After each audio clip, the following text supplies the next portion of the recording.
மதுரை குடும்ப சேனலை பார்க்கும் அனைத்து நண்பர்களுக்கும் வணக்கம்.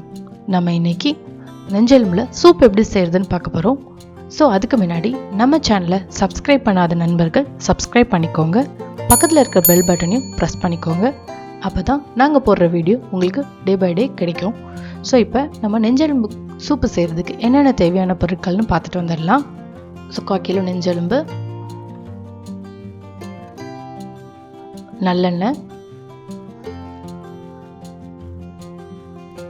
ஒரு 4-5 சின்ன வெங்காயத்தை கட் பண்ணி வச்சுருக்கேன், பச்சை மிளகாய், 1 டீஸ்பூன் கொத்தமல்லி தூள், சோம்பு 1/2 டீஸ்பூன், ஜீரகம் 1/2 டீஸ்பூன், மிளகு 1/4 டீஸ்பூன், பூண்டு பல் ஒரு 5 பல் எடுத்து வச்சுருக்கேன், மஞ்சத்தூள் ஒரு பிஞ்ச் எடுத்து வச்சுருக்கேன், கார்னிஷிங் கொத்தமல்லி, கருவேப்பிலை, அப்புறம் உப்பு தேவையான அளவு. ஸோ நம்ம இப்போ நெஞ்செலும்பு சூப் செய்ய போகலாம். ஸோ அதுக்கு முன்னாடி ஒரு சில மசாலாஸ் மட்டும் நம்ம ஃப்ரெஷ்ஷாக இடித்து வச்சுக்கலாம். ஸோ அதுக்கு 1/2 டீஸ்பூன் ஜீரகம் ஆட் பண்ணிக்கிறேன், 1/2 டீஸ்பூன் சோம்பு ஆட் பண்ணிக்கிறேன், 1/4 டீஸ்பூன் மிளகு. இதில் காரம்னு பார்த்தீங்கன்னா மிளகும் பச்சை மிளகா தான். ஸோ அது உங்கள் காரத்துக்கு ஏற்ற மாதிரி போட்டுக்கோங்க. ஸோ இப்போ நம்மளோட மிளகு தூள் ரெடி ஆகிடுச்சு. ஸோ இன்னொன்று நம்ம வச்சுருக்க வெங்காயமும் நுணுக்கி வச்சுப்போம். ஸோ நான் அதோட வெங்காயம் ஆட் பண்ணிக்கிறேன், பூண்டு, ஒரு பச்சை மிளகாய். ஸோ இது லைட்டாக தட்டி எடுத்துப்போம். இந்த மாதிரி தட்டி போட்டோம்னா அந்த நெஞ்செலும்புல சூப்பு செய்யும்போது வாசம் நல்லாயிருக்கும், அதுக்காக தான். ஸோ அவ்வளோதான், நம்மளுக்கு இந்த மசாலா ரெடி ஆகிடுச்சு. ஸோ இப்போ நம்ம நெஞ்செலும்பு சூப்பு செய்கிறதுக்கு தேவையான பொருட்கள்லாம் நம்ம எடுத்து வச்சாச்சு. இப்போ நம்ம நெஞ்செலும்பு சூப்பு செய்ய போயிடலாம். ஸோ அதுக்கு நான் குக்கரில் 1 டீஸ்பூன் நல்லெண்ணெய் ஆட் பண்ணிக்கிறேன். அதோட நம்ம நுணுக்கி வச்சுருந்த சோம்பு ஜீரக மிளகு பொடியை ஆட் பண்ணிக்கிறேன்.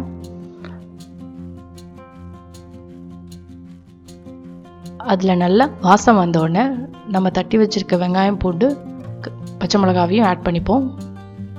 ஆட் பண்ணி நல்லா வதக்கி விட்டுக்கலாம் எண்ணெயோட. அதுக்கு தேவையான உப்பும் ஆட் பண்ணிக்கலாம். கொஞ்சம் வெங்காயம் நல்லா வேகட்டும். நல்லா வெந்ததோடனே கருவேப்பிலை ஆட் பண்ணிக்கலாம்.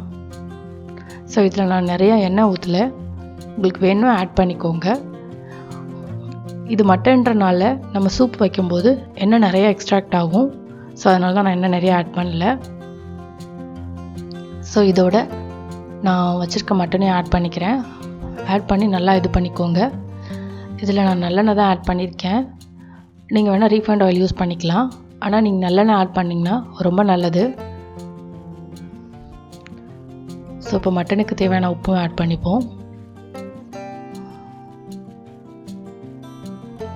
அதோட ஒரு பிஞ்ச் மஞ்சத்தூள், 1 டீஸ்பூன் கொத்தமல்லி பவுடர். ஸோ இப்போ நம்ம இதெல்லாம் போட்டு நல்லா வதக்கிக்கலாம். ஸோ நல்லெண்ணெய் யூஸ் பண்ணி செஞ்சிங்கன்னா ரொம்ப வாசமாக இருக்கும், ரொம்ப ஃப்ளேவராக இருக்கும், சளி பிரச்சனைக்கெலாம் ரொம்ப நல்லது. இன்னொன்று நம்ம இதில் கொத்தமல்லி தூளும் போட்டிருக்கனால வாசமே நல்லாயிருக்கும், கொத்தமல்லி ஃப்ளேவர். ஒருவேளை உங்களுக்கு கொத்தமல்லி ஃப்ளேவர் பிடிக்காதுன்னா நீங்கள் இந்த கொத்தமல்லி தூள் ஆட் பண்ண தேவையில்லை. ஸோ தண்ணி ஆட் பண்ணிக்கலாம். தண்ணி ஆட் பண்ணிவிட்டு லைட்டாக கொஞ்சோண்டு கொத்தமல்லி மட்டும் போட்டுக்கலாம். போட்டுட்டு தண்ணி நல்லா கொதி வந்ததுக்கப்புறம் நம்ம குக்கரை மூடி வச்சுக்கலாம்.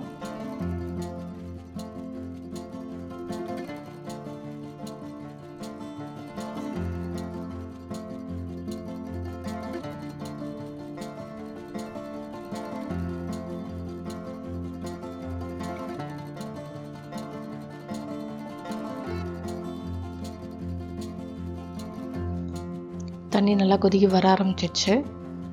ஸோ நம்ம இந்த ஸ்டேஜில் குக்கரை மூடி வச்சுக்கலாம். சிம்மில் வச்சு 4லேருந்து 5 விசில் வச்சு எடுத்துக்கலாம். அப்போ தான் அந்த கறியோட சாரெல்லாம் இறங்கும். ஸோ விசில் வரட்டும், நம்ம பார்க்கலாம்.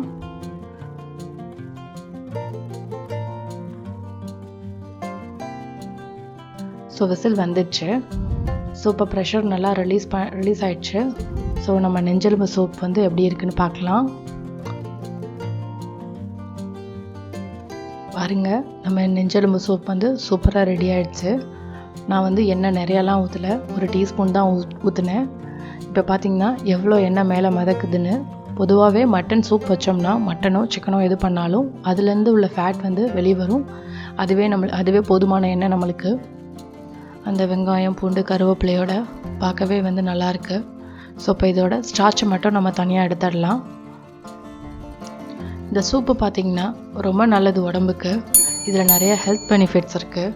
இதில் எனக்கு தெரிஞ்ச 1-2 ஹெல்த் பெனிஃபிட்ஸ் மட்டும் நான் உங்கள் கூட ஷேர் பண்ணிக்கிறேன். இது வந்து ஜாயிண்ட் பெயின்ஸ்க்கு வந்து ரொம்ப நல்லது.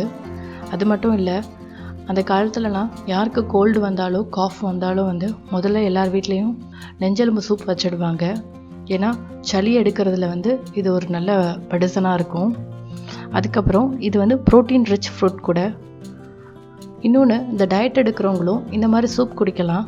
இதை சாப்பிட்டு வந்தோம்னா நம்ம உடம்புல உள்ள கொலஸ்ட்ராலை வந்து குறைக்கிறதுக்கு வந்து இது யூஸ் ஆகும். ஸோ அவ்வளோதான், எனக்கு தெரிஞ்சது இவ்வளோ தான். ஆனால் இதை தவிர்த்து இதுக்கு நிறையா பயன்கள் இருக்குது. இதை பற்றி நான் உங்களுக்கு டிஸ்கிரிப்ஷனில் கொடுக்குறேன், நீங்கள் வேணால் அதை ரெஃபர் பண்ணிக்கோங்க. ஸோ நம்ம சூப் இப்போ ரெடி ஆகிடுச்சு. ஸோ அதோட நம்ம கொத்தமல்லியை வந்து கார்னிஷ் பண்ணிக்கலாம். இதில் வந்து நான் வந்து தனியாக இந்த சூப்பை மட்டும் எக்ஸ்ட்ராக்ட் பண்ணியிருக்கேன். உங்களுக்கு வேணும்னா இதை நீங்கள் அந்த கறியோடு வச்சு சாப்பிட்லாம். இல்லை இந்த கறியை நம்ம தனியாக வச்சு சாப்பிட்ணுன்னு நீங்கள் நினச்சிங்கன்னா அதை தனியாக நீங்கள் குழம்பு மாதிரி கூட வச்சு சாப்பிட்லாம். அதை கூட நம்ம சேனலில் எப்படி செய்யணுன்ற வீடியோ போஸ்ட் பண்ணியிருக்கேன், அதையும் நான் டிஸ்கிரிப்ஷனில் கொடுக்குறேன், வேணுன்றவங்க பார்த்துக்கோங்க. நம்மளோட இந்த டேஸ்டான சூப் ரெடி ஆகிடுச்சு. இதை நீங்களும் செஞ்சு பாருங்கள். செஞ்சு பார்த்துட்டு உங்களோட ஃபீட்பேக்கை எனக்கு கமெண்ட் பண்ணுங்கள். இந்த வீடியோ உங்களுக்கு பிடிச்சிருந்தா லைக் பண்ணுங்கள். எங்கள் சேனலை சப்ஸ்கிரைப் பண்ணாத நண்பர்கள் சப்ஸ்கிரைப் பண்ணுங்கள். தேங்க்யூ.